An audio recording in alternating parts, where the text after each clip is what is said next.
What happens when two of the most powerful women in ministry collide? On one side stands Juanita Bynum, a spiritual titan whose influence shaped an entire generation. On the other stands Sarah Jakes Roberts, a rising force, carrying the torch of modern ministry and speaking to a new wave of believers. This isn't just a clash of personalities, it's a collision of legacies, authority, and the future of the church. Recently, Sarah Jakes Roberts sent shockwaves through the faith community by standing her ground against Juanita Bynum with words no one expected. "I built this without you." That bold declaration ignited a firestorm of debates, dividing congregations and sparking conversations across pulpits and social media alike. Was this a moment of empowerment, or the beginning of a rift that could shake the foundation of women's ministry as we know it? Was this confidence or pure controversy? Tonight, we're diving headfirst into the feud shaking the Black church, exposing untold details, hidden history, and shocking truths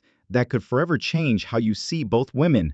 Make no mistake, this isn't just another disagreement between church leaders. What we're witnessing is a generational showdown, a battle between legacy and modern influence, between unshakable tradition and unstoppable transformation. At the center of it all stands Sarah Jakes Roberts, daughter of Bishop T.D. Jakes, who has become one of the most powerful and recognizable female voices in ministry today. With her relatable preaching style, viral sermons, and massive online following, she embodies a new kind of church for a digital generation. But on the other side is Juanita Bynum, a fiery preacher whose voice once dominated gospel circles worldwide. Known for her best-selling books, prophetic fire, and uncompromising authority, Bynum isn't staying silent. And now, their collision has ignited a storm that the church world cannot ignore. What occurs, then, when the new seems to eclipse the old guard? And why did Sarah say anything so daring? "Without you, I created this," igniting discussion on social media and in churches. We're dissecting the events that lead up to this point: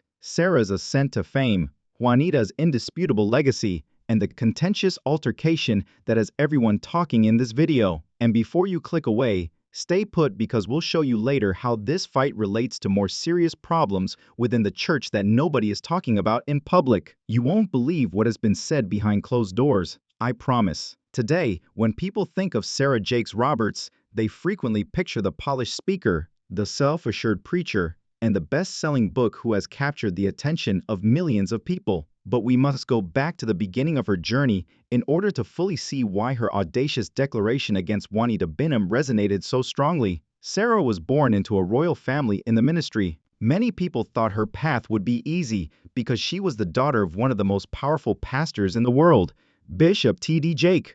Her early years, however, paint a different picture. Sarah became a mother at the age of 14, a fact that caused rumors to circulate within the church and made news among Christians. Some critics wrote her off as a cautionary tale instead of a ray of light, dismissing her potential. However, rather than allowing shame to consume her, Sarah gradually started to rewrite her story. By candidly discussing her experiences with adolescent pregnancy, divorce, and the strain of living in her father's shadow, she leaned into her difficulties. This weakness turned become her greatest strength. Sarah portrayed herself as genuine, unvarnished, and approachable, in contrast to many conventional preachers who position themselves as ideal examples. When she started giving speeches at women's conventions, she made her breakthrough.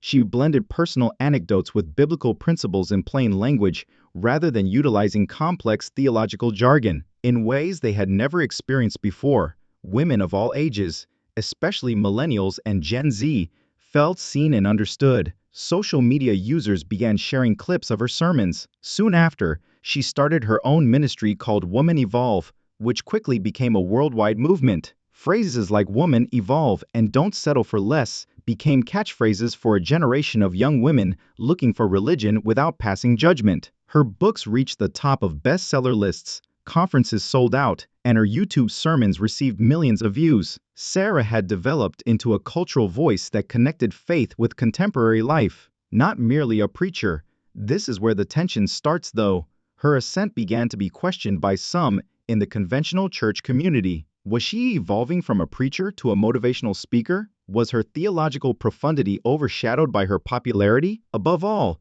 did her enormous success come at the expense of paying respect to her predecessors? Her subsequent confrontation with Juanita Bynum was framed by these inquiries. Because the echoes of history were indisputable, Even if Sarah's ascent felt new and contemporary, it also reminded people of Juanita's previous dominance. One remark, "I built this without you," would start a firestorm that made everyone take sides just when Sarah appeared to be unstoppable. However, we must first examine Juanita Bynum before we can reach that point. Who is she? How did she become one of the ministry's most powerful female voices? And why is her legacy so important in this discussion? Juanita Bynum existed before Sarah Jakes Roberts ever filled arenas or timelines with her messages of empowerment. During the 1990s and the beginning of the 2000s, Juanita was more than just a pastor. She was a sensation. Her sermons were unforgettable, ferocious, and unrepentant. She spoke to more than simply churches.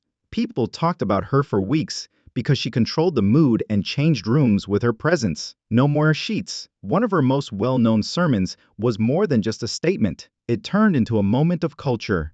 Juanita opened out about shattered relationships, soul bonds, and the hardships of women who carried shame in silence during that sermon. At the time, the church had never witnessed anything like this from a female preacher. It was emotional and unvarnished. She broke the ties of silence that the church had frequently disregarded, and millions of women felt as though she was speaking directly to them. Her impact extended much beyond the pulpit.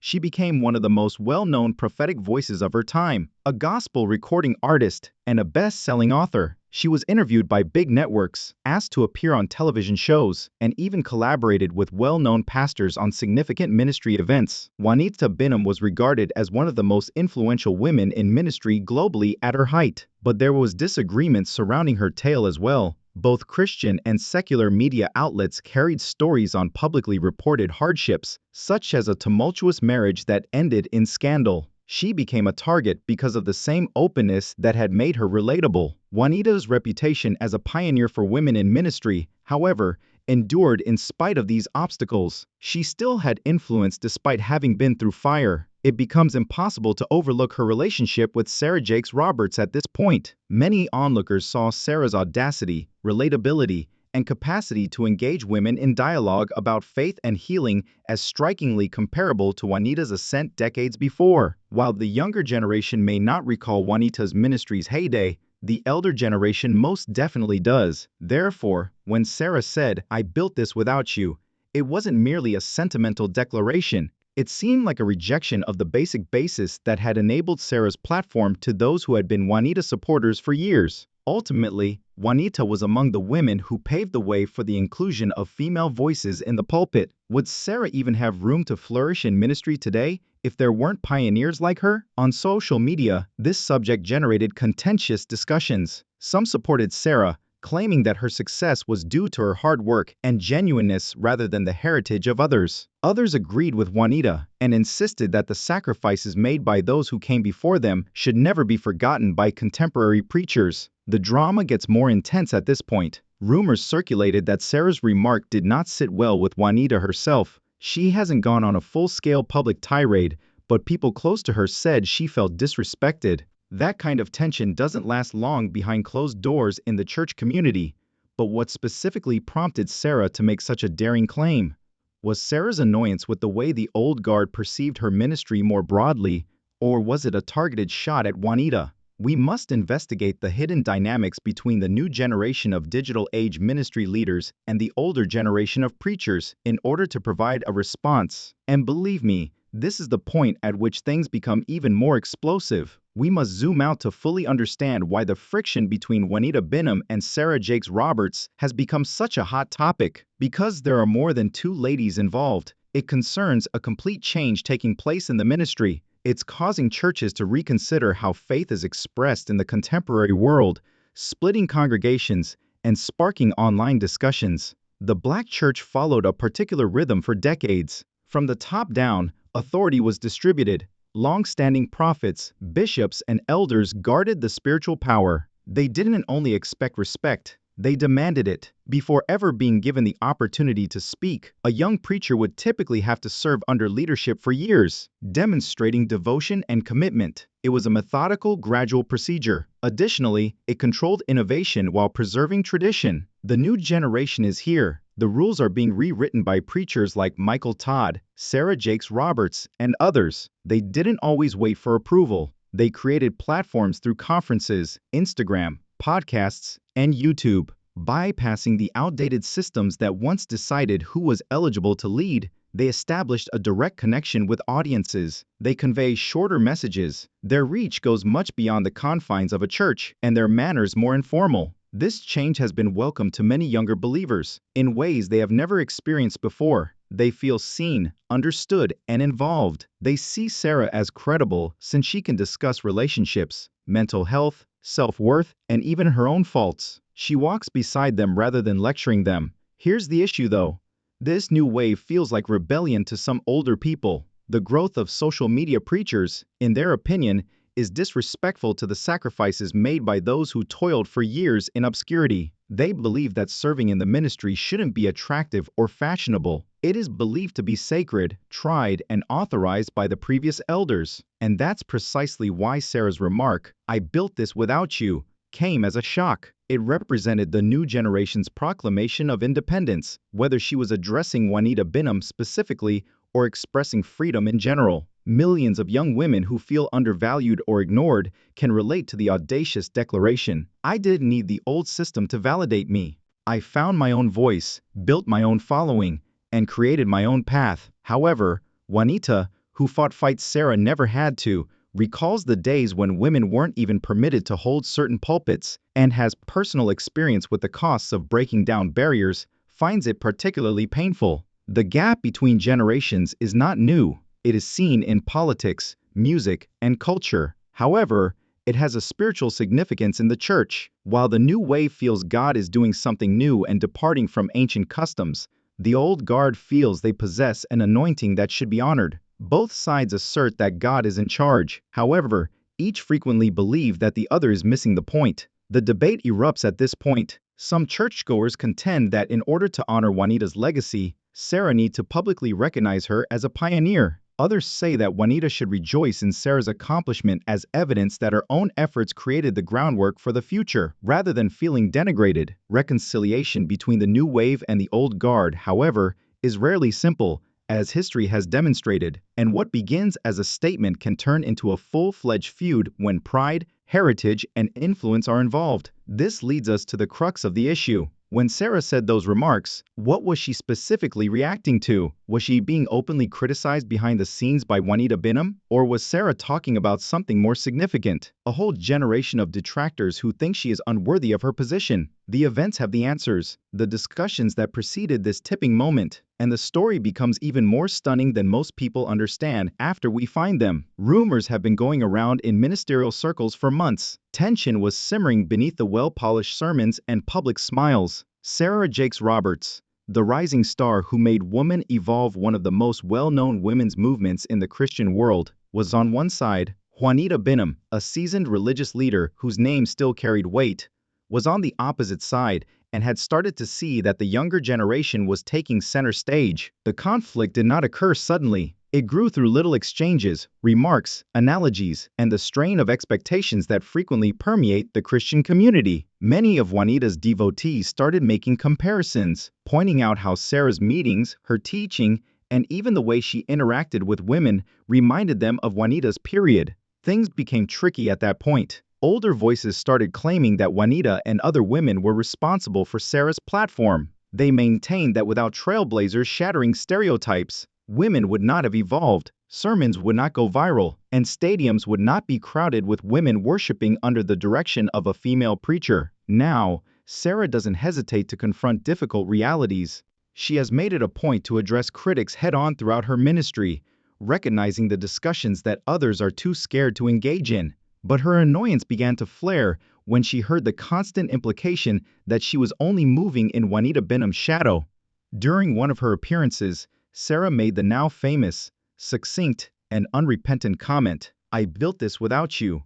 Furthermore, she wasn't merely talking to Juanita Bynum at the time. She was addressing a whole way of thinking. It was obvious what she meant. Her achievement wasn't given to her for free. Although she was the daughter of Bishop T.D. Jake Jakes, she had not had an easy journey. Sarah has experienced her own wilderness, from becoming a teenage mother to dealing with public disgrace to navigating divorce. Her personal struggles and triumphs served as the foundation for every conference she organized, sermon she delivered, and book she authored. The statement meant independence to Sarah. It was about asserting that she was a woman who had worked for her position in ministry, not because someone had given it to her. This statement seemed empowering to her supporters. Every woman who had ever been told that she only achieved because of someone else's sacrifice had a voice, thanks to it. On the other hand, the statement struck a different chord with people who had experienced Juanita Bynum's time. It sounded contemptuous. It was like wiping out the past. Because, whether Sarah realized it or not, Juanita had really campaigned for women's rights in ministry, struggles that allowed younger voices to be heard without as much opposition. And the firestorm started here. Sarah's comment clips went viral on social media, garnering millions of views in a few days. Hashtags appeared. Like in a heavyweight boxing match, people took sides in the debates that erupted in the comment sections. Some contended that the continual comparison to Juanita was unjust and demeaning, and that Sarah was justified in standing up for herself. Others claimed that Sarah ought to have been more mindful of the language she used in order to commemorate her predecessor. This is the portion that most people are unaware of, though. According to insiders, friction between Juanita and Sarah existed even before that remark. According to some stories, Juanita had privately criticized the current generation of preachers, saying they were overly reliant on social media buzz and lacked spiritual depth. Sarah's statement might not have been random if she had heard such comments. It might have been an outright retort. The line had been drawn, whether on purpose or not. A private issue was officially escalated into a public rivalry by Sarah's remark. Everyone knew who the statement was directed at, even if she didn't mention Juanita by name.